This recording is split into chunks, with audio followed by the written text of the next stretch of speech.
7 things that are holding you back from more wild success and happiness in your business. Don't sell harder, live bigger. Am I ever going to get out of the phase of like, I'm manifesting it, or are you just gonna fucking do it? You're not ready because you haven't done it yet. If you wanna be ready for it, then just go do it and it'll light the fire under you to get fucking ready. If you knew that your work had the power to change thousands, potentially millions of people's lives, would you still be tiptoeing your way to growth? If it were meant to be easy and painless, everyone else would have done it by now. And if you are an entrepreneur and you want to be a wildly successful entrepreneur, then you are going to have to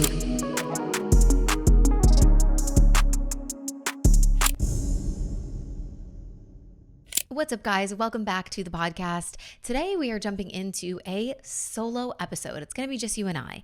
We have had so many incredible guests on the show lately, which I'm so grateful for, but that has meant that it's been a little while since we've had just a one-on-one chat, you and me. So today, we've got a solo episode, and we're going to be talking all about these 7 subtle things that are likely holding you back from more wild success and happiness in your business.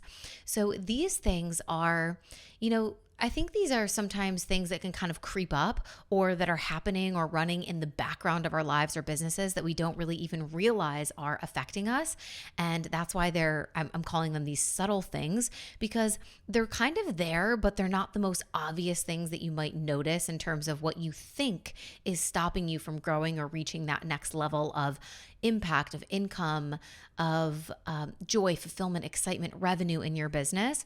So pay attention. I think this episode is going to be really useful. It might be one that you want to grab your notes app for, or you might just want to listen casually and take whatever lands and sticks with you and let that be the sign of like something you want to work on or dig into deeper.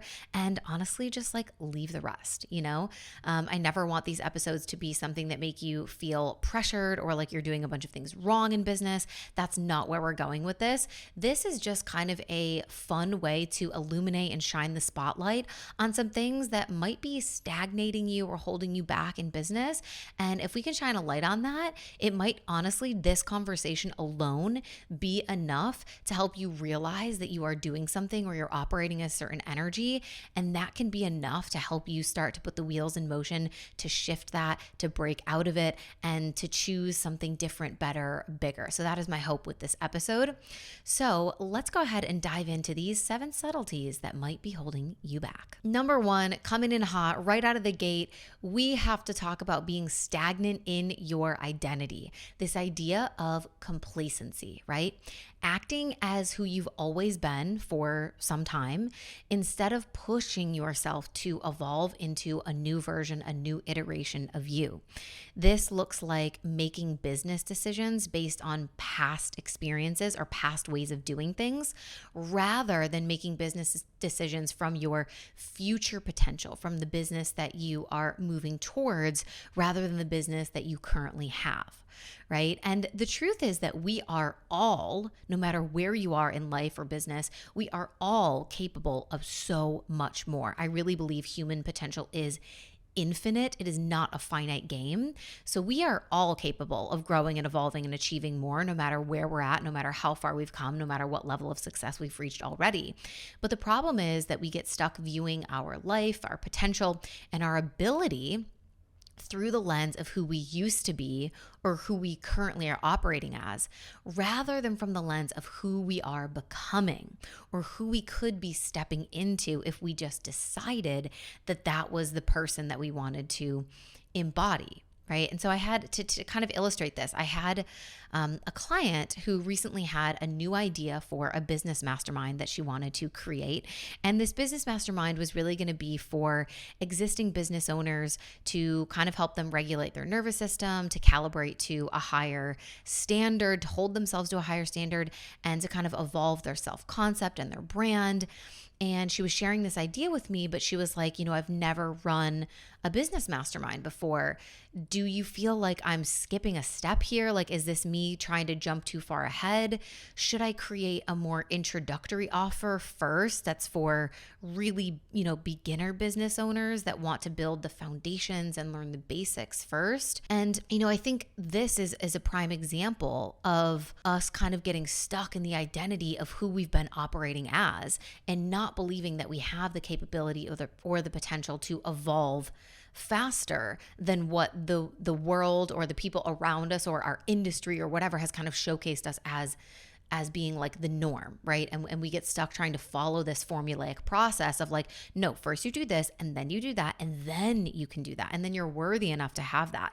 And it's like, not everyone's journey is going to look like that, right? It's so non-linear, especially in business and personal brand, especially because the offers that you put out and the things that you're going to be selling are a reflection of your values. They're a reflection of your expertise. They're a reflection of what you've spent a lot of time, energy, and resources mastering, embodying, learning about. And that might go totally out of order compared to somebody else's journey, you know? There's also the factor here of like, maybe she doesn't want to create a basics course or like a foundations of business course. Maybe she's not interested in teaching people how to build a landing page or how to perfect their Instagram bio or whatever some of those elements of that program might be. So are we supposed to put ourselves in that box? Are we supposed to, retrograde our growth because someone out there thinks that that's a more logical, linear way of doing things? No, I think you've got to be able to evolve your identity and the way that you see yourself to be able to hold this new creation or this new level of mastery that you've adopted in your life and actually, provide yourself the validation of, no, I'm really good at these things. These are skills that I hold, that I've put a lot of time, attention, energy, and resources into mastering, and I can teach this, even if it doesn't make total sense in my product suite, or even if it's not, the first, second, then third sort of system or formula that other people are following. Like, I can do this because this is how I'm choosing to see myself. I think we get stuck a lot in the narratives of like, I'm the type of person who does this, that, or the other thing. Or, oh, I'm not really like that. Or that's never worked for me. Or I'm not that kind of girl, and questioning what are those identities that we've built for ourselves, that we've constructed and that we've been falling in line with for some time now. And does it mean that that always has to be true for us? It doesn't mean that it was never true. Maybe it was true. When I think about this, I think about like content creation, for example. And I always talked about how I was not the type of person who could batch content or who could sit down and come up with content ideas or be really like planned and structured when it came to content. And for a long time in my business, for many years, I was a person who created on the fly, a hit of inspiration. I'm going to write the post, I'm going to post it.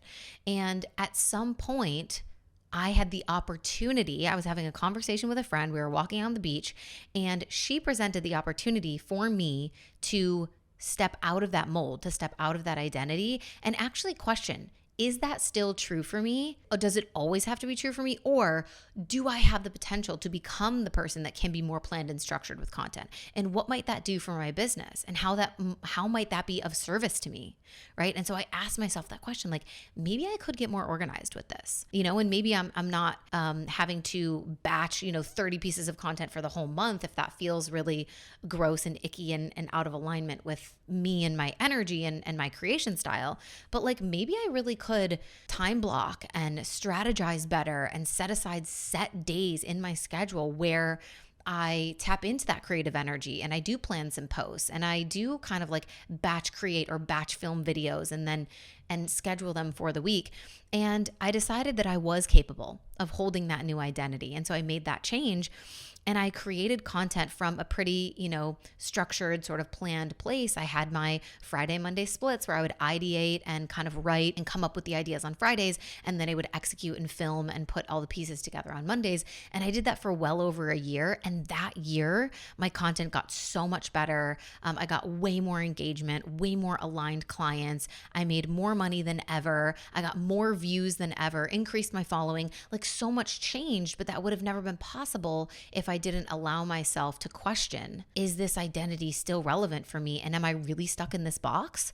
Or did I build the box and I can also deconstruct the box and create a new one, So there's all sorts of ways where we tell ourselves, oh, I'm this type of person or I'm not that type of person, or I like this or I don't like that, or I'm not capable of that, or, oh, that's not really my style. But it's like, wouldn't that be interesting if we just questioned, okay, maybe that once was true, but like, is that still true now? Things like maybe you're the type of person that has felt like you need this really long ass morning routine in order for you to be in the best energy for the day. Is that still true for you? Could you potentially shorten that? What if you were the person that could have a really quick bite-sized morning routine and then you were able to get done with work even earlier and then you had more free time at the end of the day? Like, I don't know. It's just fun to be able to question and step outside the bounds of who we've seen ourselves to be. Some people feel like, oh, I can't work out in the morning. It just doesn't work for me. I'm not a morning person, or whatever the story is. And it's like, okay, maybe that once was true. Is it still true? Does it always have to be true? I don't know, right? So that's number one, getting out of like the stagnancy of your identity, getting out of complacency, starting to question and just open up your mind to new ways of operating in business, of seeing yourself, of shifting your routines, and, actually just conceptualizing of this idea that like you could actually be different and you could do things in a different way.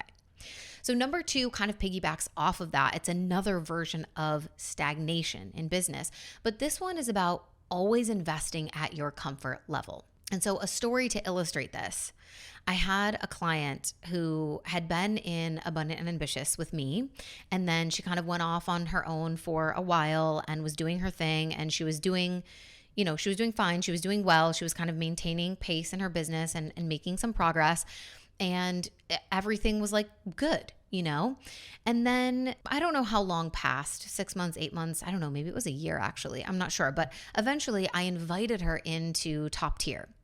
I called her forward into that experience because I was like, I love working with you. I see what you're doing. I know that you have so much potential. I really think that this space would be so powerful for you, kind of like skyrocketing to the next level. And at first she had some resistance to this. She was like, oh my gosh, I think Top Tier looks amazing. I love the branding of it. I was definitely looking at it, but as I was reading through it, I just kind of felt like, oh, she's not talking to me. Like, this isn't about me. I don't really see myself as this, industry icon, as a leader, as, all these things that you're using on the sales page to describe the woman that is that this space is designed for. Like, I just don't really know if that's me. Like, do you think that I'm at the right level for that? And so this is a case in point example of exactly what we talked about in step one, is not evolving your identity to see yourself as something bigger, something greater, something more. And so luckily she had me who was like, bitch, yes. You're not going to see yourself that way until you put yourself in the rooms and the experiences that allow you to accelerate that identity shift and actually put you in a space where you're like, oh yeah, like I am that. I do see myself as that, right? And so she ended up joining Top Tier. She had an incredible time, so many changes and up levels and a lot of growth in her business. And then soon, not too long after that, she also ended up joining Proximity with me, which is my one-on-one business mentorship. And so in that year between Top Tier and also joining Proximity with me, so within a year of kind of investing in herself at a much higher level than she had ever done before, because Top Tier and Proximity are both much higher ticket investments than something like Abundant and Ambitious, which she had done previously. By investing in herself at a much higher level, in 1 year, she 5x'd her monthly income, which is wild, like 5x'd her monthly income, and went from making 5K months, consistent 5K months, which she was really happy with when she was off on her own. She was like, this is great. My business is doing well. But she didn't realize that within a year, she could be making 25K months and beyond if she would just put herself in the spaces that would evolve her identity more rapidly so that she felt like she was worthy of those things. She was deserving of those things. She was taking bigger action to achieve those things, right? And so in the previous year, when she was hoping to just hit 100K by the end of the year and have a 6-figure year, she's now hitting 100K by the end of quarter 2. Right? And she's looking at a multi-6-figure year. And that is what's possible when we push ourselves to invest outside the bounds of our comfort level and to not just sit in the comfort zone, in the comfy era of our business of like, okay, I've figured these things out. I have these tools. This is working. La-di-da-di-da-di-da-di-da. You can go on the la-di-da-di-da-di-da route for a while. You could go on that for a year, for 2 years, for 3, for 4. But if you want to accelerate that growth, you're going to have to do something different, right? People often feel like something major needs to change, or there needs to be an up level in their business, or the revenue has to significantly increase, or they need to go through some sort of growth spurt in order to justify investing at new and higher levels of support. But the truth is that you can manufacture that growth spurt. You don't wait for the growth spurt. You create the growth spurt. if you flip that mindset and you actually invest first and make the bigger moves first, because you are forcing your identity, your behaviors, your sales, your effort to actually catch up now and match the level of commitment of that investment that you just made. So contrary to how a lot of people feel, I really think, you're not ready for the bigger investment because you haven't done it yet. You feel like you're not ready for that next investment, not because you need to wait for something to happen in order for you to be ready. It's like you're not ready because you haven't done it yet. If you want to be ready for it, then just go do it and it'll light the fire under you to get fucking ready. The new level investment is the spark. It's the ignition, it's the push. And then the momentum is what follows once you have enough skin in the game to be like, oh shit, okay, I guess this is who I am now. I guess this is the type of business I run now. I guess we're growing. I guess we better act like it, right? Because here we go. Because oh fuck, because I already did it, because I already invested. So I better catch up. And that's what catapults you into an accelerated level of growth. And here's the thing, entrepreneurs by definition are risk takers. By definition, we deviate from the standard path that everybody takes in the world. We deviate from these constructs that allow everyone else to feel safe and comfortable and supported in, consistent same income salaries. By definition, entrepreneurs have to be risk takers. And so a lot of people feel like I need to make more money before I can invest in higher levels of support. Again, the entrepreneurial mindset is the person that's willing to think backwards on that. And there is a difference between financial responsibility and you just being a person that has very low tolerance for risk. And if you are an entrepreneur and you want to be a wildly successful entrepreneur, then you are going to have to expand your capacity for higher tolerance of risk. I mean, all of the wildly successful people that I have ever studied or learned from directly started making ridiculously audacious, some people may even say delusional decisions way before they ever had the finances, the reputation, or the clout to back those things up. The big time entrepreneurs of our generation that have gone on to become multi-billionaires, they have all looked objectively sick in the head for what they were willing to risk in order to bring those visions to life, right? You think about companies like Apple, Tesla, whatever. It's like, do you think that happened by them being like, oh, first I need to make some sales and then I will go to the investors? It usually happens the other way around, and I posted something about this on Instagram recently and someone commented not really, you can't invest if you don't have the money. So you need to make the money from your business in order to buy it or pay for it. It's not free. And I responded and it's like, okay, you kind of have to understand that most successful entrepreneurs, companies, startups, especially, they don't have the capital at the start. And so what they're going to do is they're going to receive funding from other people in order to build their company and their brand or their product. They sell an idea, they get money from other people and other sources, then they build and then they pay it back, right? Most highly successful entrepreneurs will build the early foundations of their business on debt. Whether this is borrowed money, personal loan, business loan, credit card, whatever. And then they're able to pay that money back. I think in the coaching space specifically, it's maybe a little bit more common for people to have built their business self-funded, but also it is so wildly common that coaches built their businesses off the back of loans or debt or credit cards because, again, they had an idea, they had a passion, and they were ready to put it out in the world, but they didn't have the funds. And so they needed to get that from somewhere. I started my business by borrowing money. I had to borrow $5,000 so that I could get a business coach, so that I could learn how to implement and scale. And then from there, I was able to start generating more money, pay that money back, and then continue investing further in larger, more expansive levels of support. But every millionaire that I know was acting like they knew what they were doing way before they even had a clue. They weren't sitting there clutching their pocketbooks or skimping out on support or staying quiet until enough people cared. No, they made people care by boldly showing up and by showcasing, how big their belief in themselves were. You've got to be the thing that inspires people to jump on board and be part of your mission. You can't tiptoe your way around and hope that people get excited enough for them then to prove it to you that your idea is worthy of big action and investment and, audacious confidence. No, you have to prove that to yourself first. You have to be the proof. And your proof and the energy that you carry in those big moves and that confidence and that showing up, that's going to be the thing that ignites a fire in the audience and inspires them to come along on your mission and movement, right? You're never going to get people to join a mission or a movement of yours if you're like, yeah, so I had this idea, and if enough of you guys are interested, like maybe I'll no, right? It sounds so crazy when you think about it like that. So I'm going to need you to be so for real right now. If you really knew that your work had the power to change thousands, potentially millions of people's lives,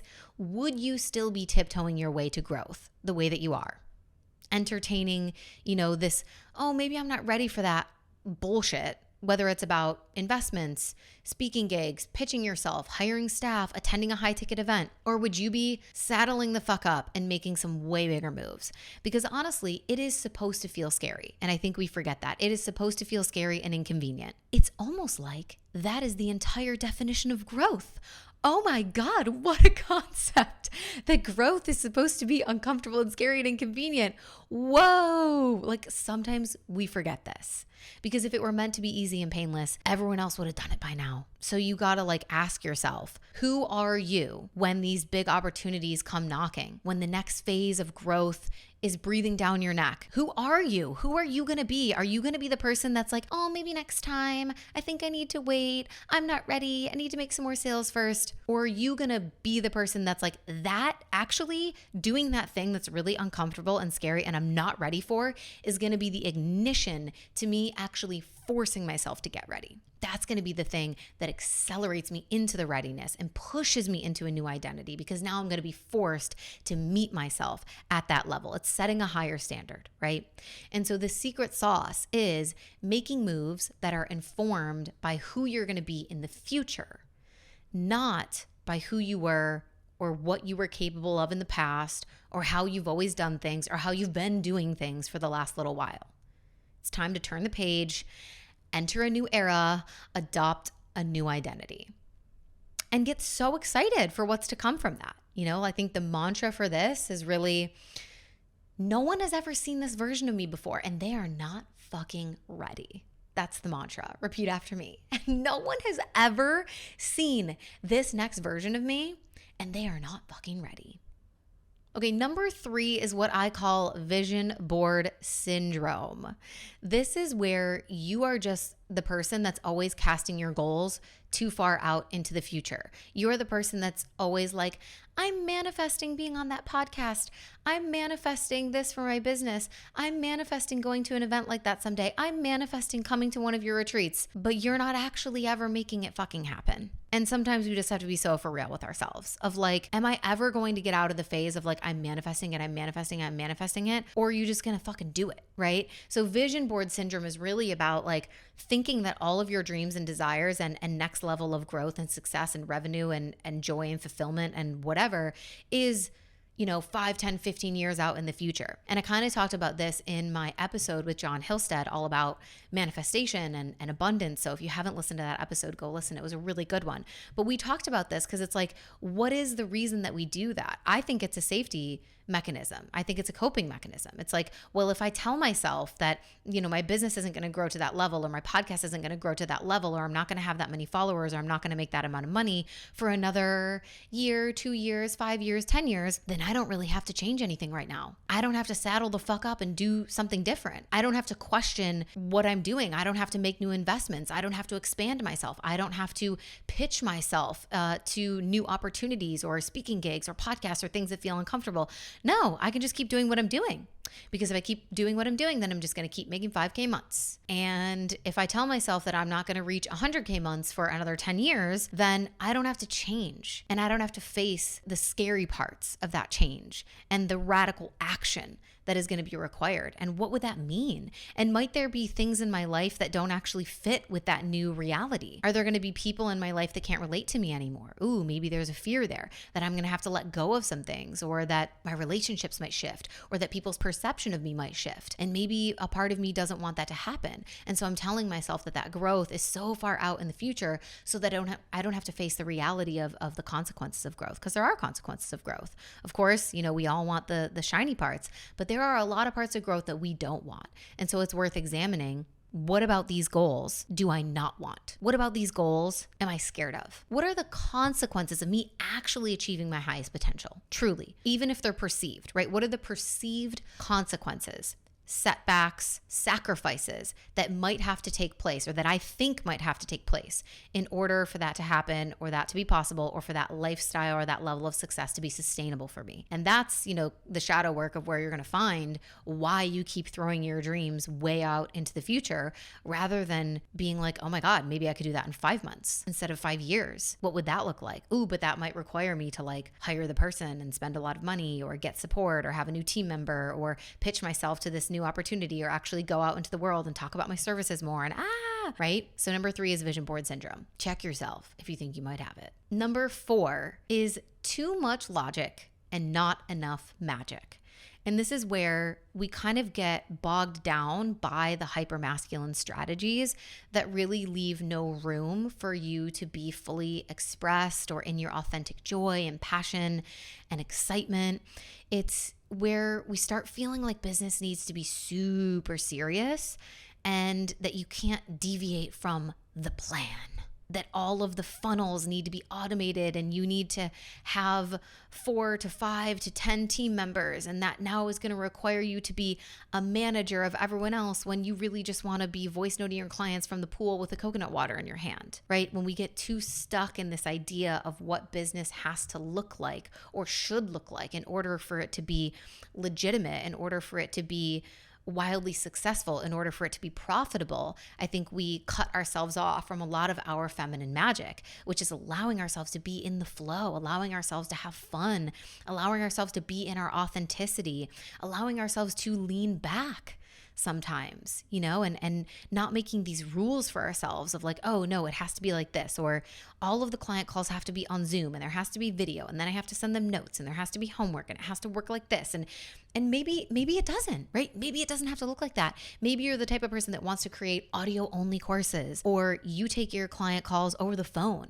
I remember one time I had a client be like, it was so mind-opening for me, and I don't know why, but it was so revolutionary for me that the sales call that I had with you was just a phone call, and it wasn't like this sit down like Zoom chat. And I'm like, oh yeah, girl, first of all, I've never done Zoom sales calls for so many reasons, which is a whole other kind of podcast on like sales and stuff like that. But she was like, it gave me so much permission to just like, oh my God, like I can take a sales call casually over the phone while I'm on a walk. Or this specific client that I was talking to, I took my sales call with her while I was tanning on my balcony, and we were talking about that, and I was like, oh yeah, what are you doing? And I told her, I'm sitting outside, I'm in the sun, it's so nice out, I'm in my bikini, I'm just getting some sun. And she was like, oh my God, I didn't know that people took sales calls like this. And I'm like, yeah, girl, like, we can't get too stuck in like the masculine ways of doing things, when sometimes your magic is in your feminine nature and how you just naturally want to do things and being in that flow.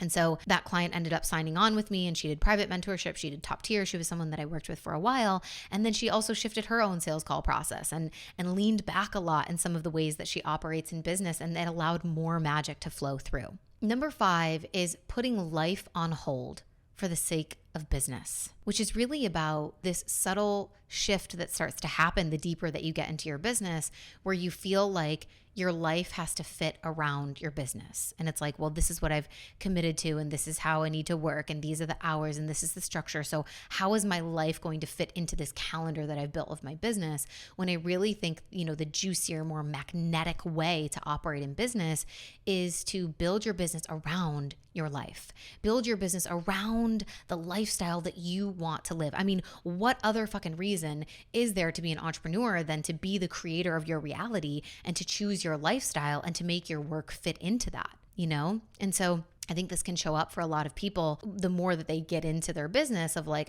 I'm just finding myself living less and working more. And I looked up one day and I realized like I don't really prioritize my health as much anymore, or I'm not really super present in my relationship as much, or I don't have as much quality time with people in my life. And you just kind of wake up and you're like, how did I get here? How did this happen? Like, whoa. And I think it's normal for us to get caught up in the energy and the momentum and the growth of business.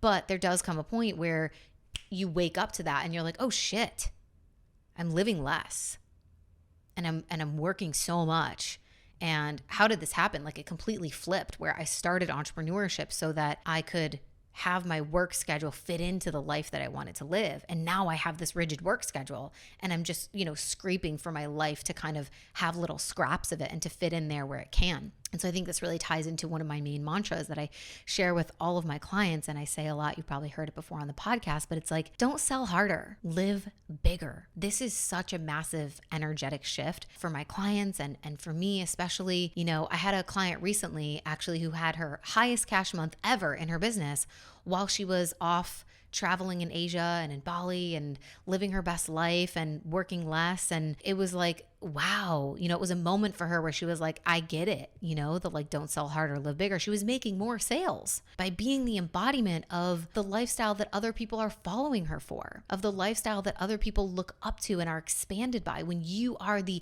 exemplification, when you are the model of what you are selling in an embodied way, it attracts more sales. I had another client whose business finally took off and gained so much more traction, and she was making higher sales when she followed her dream to move to Manhattan and live in a gorgeous New York City high-rise apartment. Before that, she was living in her mom's apartment in Florida, and she just kind of felt like trapped in this beach town, and it wasn't where she wanted to be, and she wasn't super happy there, and her energy was kind of like dimmed in that space. And she was really nervous about making this move to Manhattan because it was going to be a huge increase in expenses, as we can all imagine, living in a beautiful high-rise apartment in New York City. And she was going to be making the move with her partner, but she was going to be equally responsible for her half of the rent. And it was like, oh my gosh, is my business going to grow to the level of supporting me in that? And when she made that move, her energy lit the fuck up. Oh my God, she came alive. She became unstoppable. She was living that dream. She was sharing it in her content. She was that like New York City girl, and people felt that, and they were more attracted to her, and they were more aligned with how she was living, and she was being the embodiment. And so she made more sales, and she made more money, and she paid her rent, and she lived her best life, right? I also personally had my first ever 6-figure launch while I was dancing my heart out at Ultra Music Festival. I sold out my first ever business offering years ago while I was on an all-inclusive island getaway in the Caribbean with my partner. Sometimes you just have to live more in order to create that energy and momentum for progress and sales in your business. One of my high-level clients had the most sales on one of her passive offers when she stopped being so glued to her phone and responding to every message and posting a million stories a day. And instead, she actually put her phone down and she took herself out for a day of shopping and pampering. And she had the most sales roll in for this passive offer when she did that. Another one of my clients actually hit 7 figures in her business while she was traveling around the world and reading more books and relaxing more and working less and just living her life, And so obviously there's work involved. This isn't like a magic pill, like, oh, go on vacation and your business will solve itself. Obviously not. But we just can't underestimate the power and influence of a frequency of joy, acceptance, fun, and non-attachment that is actually genuine and real, and it's not manufactured. Right? It's not us trying to fake, oh my God, look at me, I'm so happy, I'm so non-attached, I don't care, I don't need the sales. No, we are actually living our lives in joy, in fun, and that allows us to be not so attached. It allows us to be more relaxed. It allows us to be in acceptance of whatever the outcomes may be. And when that frequency is real and true and resonant, it is the most magnetic place that you could ever be. Number 6 is all about viewing money as the only marker of progress. This is where we get into kind of starting to obsess over beating your statistics every month, beating yourself or beating others, kind of clinging to the significance that high cash months give you, and then silently judging yourself for every little income dip when you maybe finally decide to take a moment to relax or restore or promote less or have a softer launch or make a pivot in your business or shift your priorities for whatever reason, right? And it's like this thing that we do where we compare ourselves against everyone else's financial wins and we let it change our mind about our own personal pace or what is important to us. And I think this is harmful for so many reasons. One of the first, just obviously, being that money is not the only way to measure success in and of itself. My friend Chelsea Rife had an incredible episode on her podcast about all the ways to measure benchmarks of success in your business that have nothing to do with money and finances. So that was a really great episode. If you guys are interested, you can go look for her podcast. It's called In My Non-Expert Opinion. So money is obviously not the only marker of success. And I think in a lot of ways, depending on what your personal definition for success is, it's not even, in the top 3 of what it means to be successful. I think the more money you earn, we've seen this happen with so many people, right? Celebrities, successful business owners, entrepreneurs, artists, singers, famous people of any kind, you reach this level of financial abundance, and it continues to just kind of be this machine that you have to feed over and over again. And then you get to a point where you realize, oh, it's not the money that's making me happy. I thought the money was going to make me happy, but that's not really it. Is that my version of success? Just having a shitload of money and not having much else, right? I think a lot of people who make a lot of money, maybe from a place of ego or trying to prove other people wrong or prove to themselves that they can achieve something, eventually they get to the point where they're like, oh, okay, so I've proved everyone else wrong, and I've proved to myself that like I can do this, and this kind of feels lackluster. Like this isn't really success for me. There's so many other elements of success, right? So when I define success for myself, it includes a lot of things like quality relationships in my life and having time freedom and location freedom and being able to actually live my life and have this richness of experiences and be able to go and travel and do and see things and spend time with loved ones. And yeah, it's much more about like the freedom elements than it is about the money. But of course, money is this resource that provides us the ability to have some of those certain levels of freedom. And so it is important. It's not that money is not important in business. It's very important in business. And I think maybe that's a mindset shift in and of itself for some people, is like money does matter. And it is important that you focus on it and that you care about it and that you give a shit and that you pay attention to it and that you steward it and that you manage it well and that you save it and that you're not afraid to spend it or invest it. Like money is really, really important, but it's not the only way that we can measure success. And so this, this pattern that I see a lot of people getting into, and I've been a victim of this myself too. It's hard not to, right? We have a brain that is wired for survival. It's not wired for thriving. And so our brain is not looking for ways to feel optimal in our life. It's looking for ways to feel significance and to feel protected and to feel safe and to feel relevant so that we are included in the tribe, so that we can guarantee our safety and our survival, right? So because we have that survival brain, things like comparison and looking to your left and right and seeing how others are doing, or having a way to measure what you should be doing or where you should be at, is a very natural thing that happens in our human survival brains, right? But when we start to cling to the significance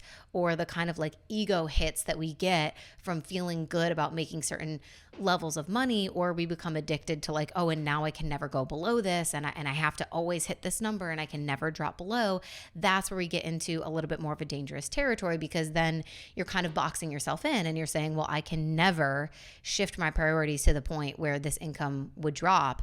And the shift of priorities that might lead to a dip in income can sometimes be the best thing, not only for, your health and your well-being, but also maybe for the long-term sustainability and future thriving of the business, because maybe it's that, arrow that pulls back before it shoots forward that allows you to have more creativity, to dream more, to have more spaciousness, to come up with new ideas. And maybe that's what allows you to have this incredible idea that then becomes super profitable in your business, right? So I think we do have to have the allowance and the spaciousness for us to change our minds, for us to take a step back, for us to allow the income to fluctuate up and down. It doesn't always have to be exactly the same, consistent every month, and it doesn't always have to be up and to the right. I mean, that's just the reality of business and entrepreneurship especially, is that it's not going to look like that for most people, right? And so if you are, experiencing this subtlety of kind of viewing money as this only marker of progress, or you're stuck in the comparison of seeing what everyone else is doing in terms of income and it's really getting to you, what's most important for you is that you start to really prioritize protecting your energy. right? Maybe you're in a season of life. And sometimes, it happens in waves. It's not like, oh, I'm a chronic comparer and I can never not look at what everyone else is doing. But if you're a self-aware person, you know that sometimes you are in your lane, you're in your confidence, you're on your shit, you love what you're doing, you know what you're doing, you're like so focused. And then other times you're a little bit more wobbly. Other times you are kind of scanning and looking at what other people are doing. Other times you're seeing the branding and the programs and the income wins and whatever from other people, and you're making it mean something about yourself, or it's making you question your own business. And so if you are in a season of being more sensitive to those comparisons, first is you have to be honest enough with yourself to be like, hey, this is actually what's present for me right now, rather than being an egomaniac that's like, oh, I already did the healing, I don't compare, and pretending it's not real. Because that, I'll tell you right now, is not helping you at all. Protecting your energy starts with having the awareness to know when you're in a more sensitive season and when those comparisons are coming up for you. And then from there, it's like, what actions can we take to protect ourselves? Well, you can mute people, you can unfollow people, you can take a small social media break or a big one if you need it. You can start going on no stimulation walks, where you go on walks with no podcasts, no audiobooks, no trainings, no phone calls, no social media, no voice notes, no music, no nothing. And you just walk with yourself and allow yourself to go deep into your own thought processes. You can take a pause on all business books or personal development content or whatever it is that you feel like you're overloading on that's now giving you anxiety. I went through a season of that in my life where I was like, no more personal development books, no more personal development podcasts, no more like learning all the time. It was giving me anxiety.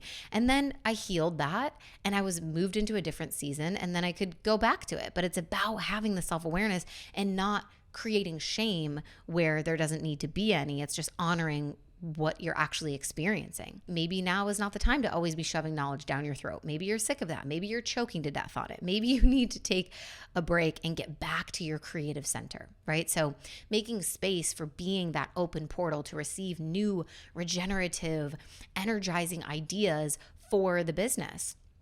And also sitting with your current life priorities and values. I think a lot of us, if you've been on this personal development path for some time now, you've definitely done an exercise at one point or another where you've had to sit down and look at your core values, what's important to you in life, what your values are maybe in your business, what your priorities are. But we do that like once or twice and then we never do it again. And I think this is something that we have to revisit and look at all the time. It's valuable for you to do this at the start of every year, probably, and maybe sometimes multiple times a year if you're going through, big changes or life transformation or something. That is going to affect how you are ranking the hierarchy of those values and what the shift in your priorities are. And the way that you're running your business and what is important to you in business right now should be a direct reflection of your core values and your priorities as they are today, not as they were 5 years ago, not as they were last year, but like right now, what are they? And I think not enough of us are willing to sit and actually look at that and ask ourselves, have these changed? What are my values right now, today? And what are my priorities? And does that mean that, some things might have to move or shift or change from how I've always done them in business to be honoring of these current priorities? I had a client who decided that, she wanted to take the summer off from any kind of launching or promoting really in her business and kind of just ride the wave of some monthly recurring revenue that she had built up so that she could spend the summer being really present with her kids. She has young kids of school age and, they're off for the summer, and she's like, I'm never going to get their childhood back. And I really want to be present during these months with them. So I would love to not launch or sell anything for the next couple of months and just kind of, continue obviously working. She had clients that she was serving, and she wanted to go deep into this creation of birthing her podcast. And that was a new project for her, but to really just have kind of more bandwidth and capacity to spend time with her kids, to not be launching and selling.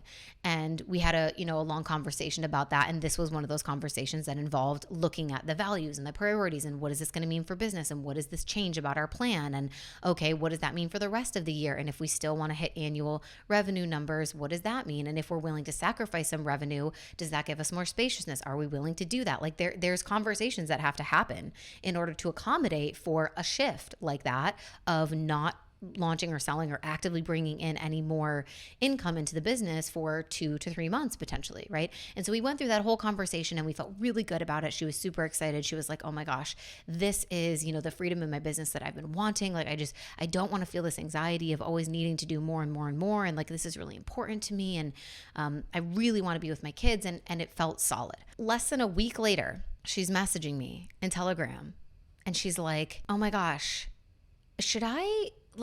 how can I set up some passive income sources? Should I have a course right now that I could be selling during the summer so that I can add revenue while I'm like taking this break?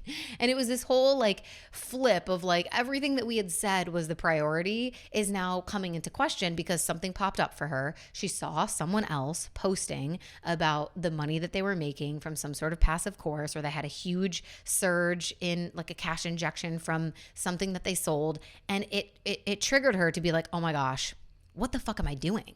Like, why am I deciding not to sell anything right now? I need to be making more money, right? So she reverted back to that old pattern of like, I need to be doing more. And so I said to her, I was like, there is going to be a consistent battle in your mind of wanting to make more money, but also wanting to honor the pace and priorities that you have set for this season of life.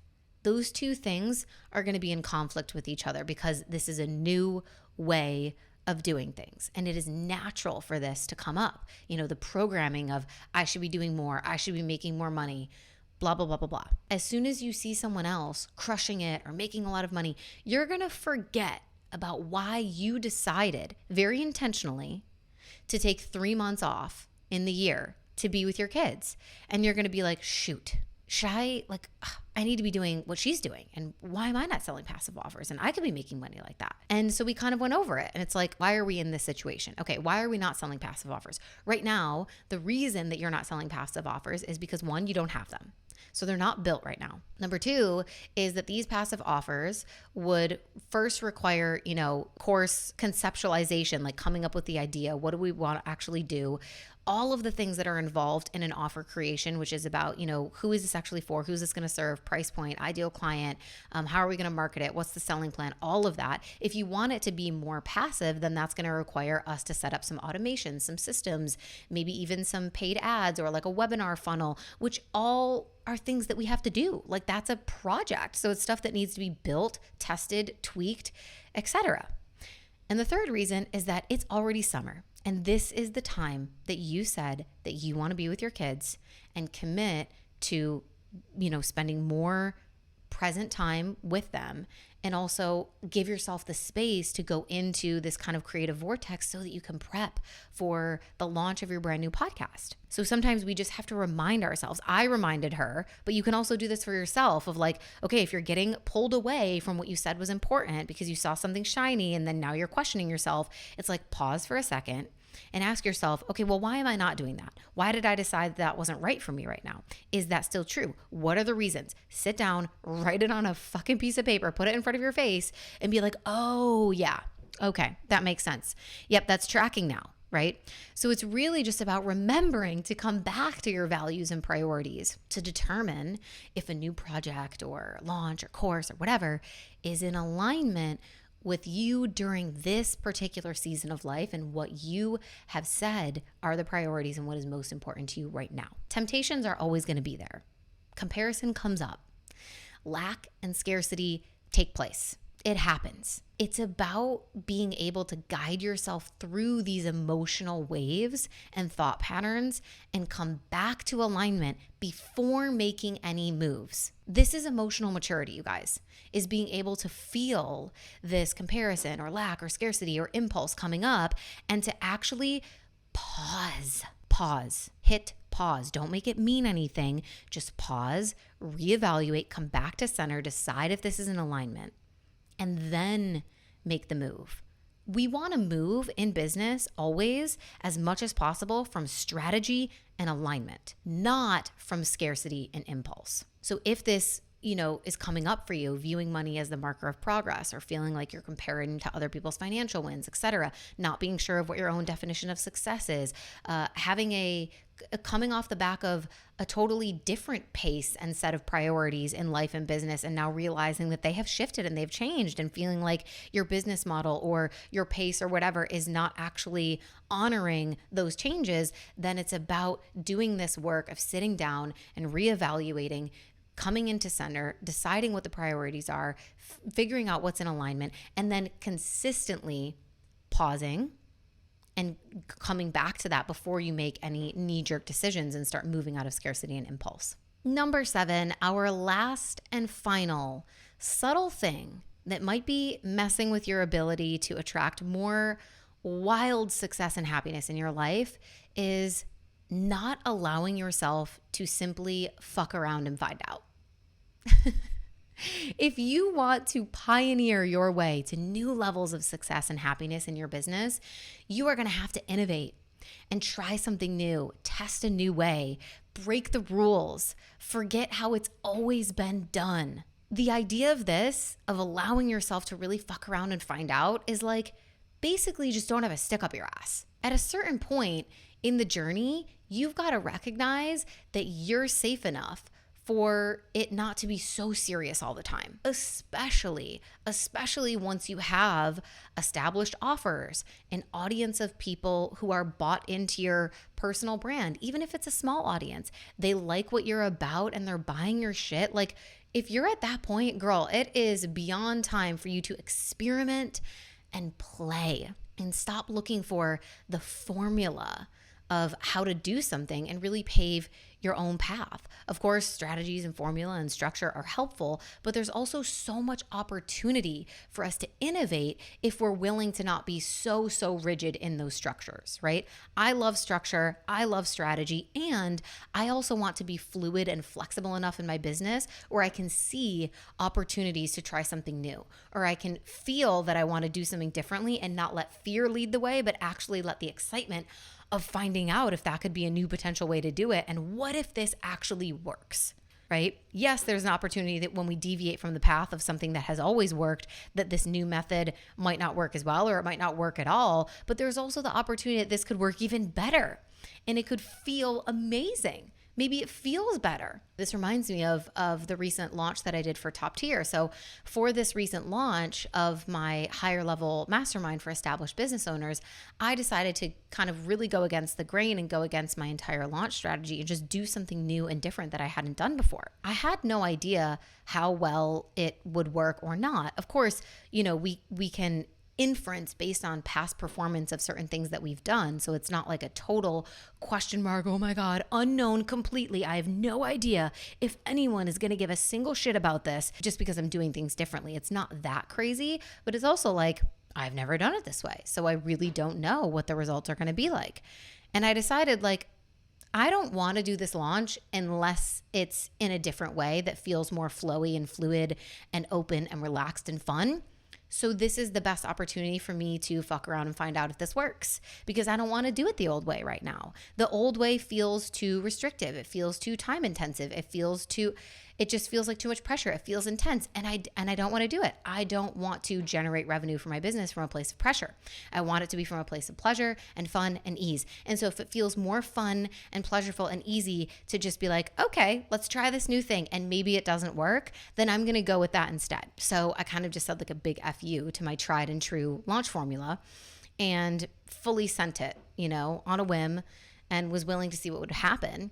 And what happened was it ended up working out better than ever. And it was my highest grossing launch for that program, and the easiest and least stressful way that I have ever launched something in my life. So I really struck a gold mine. And it's not to say that this is always going to happen. I think there has to be the true willingness that something might not work means accepting that that is a possible outcome, not falsely believing, oh, if I just fuck around and find out all the time, then everything will always work better than I ever thought. I mean, yes, you can choose to hold a positive, more optimistic viewpoint, but I think true acceptance, where, our energy is not going to lie to the universe if we're trying to manufacture it or cover it up. So true acceptance really means I would be okay to find out that this didn't work as well or didn't work at all, right? So that's kind of where we have to get to. But, this last piece, this seventh subtlety that might be getting in the way of increased levels of success and happiness is really just a reminder to not get so stuck in the formulaic nature of business that you then kind of close yourself off from experimenting and innovating and having fun and allowing yourself to be creative and throwing something at the wall and seeing if it sticks, right? And letting your ideas take you magical new places that you didn't know were possible. I hope you guys enjoyed this episode. If you found it valuable, please let me know about it. Leave a comment, send me a DM on Instagram at _Samantha Daily. Let me know what your main takeaway was from this episode. If you have an entrepreneur friend or someone in your life that you know would love this kind of episode and benefit from these tips, please copy the link of this episode and send it to them in a message. Let them know that you were thinking of them.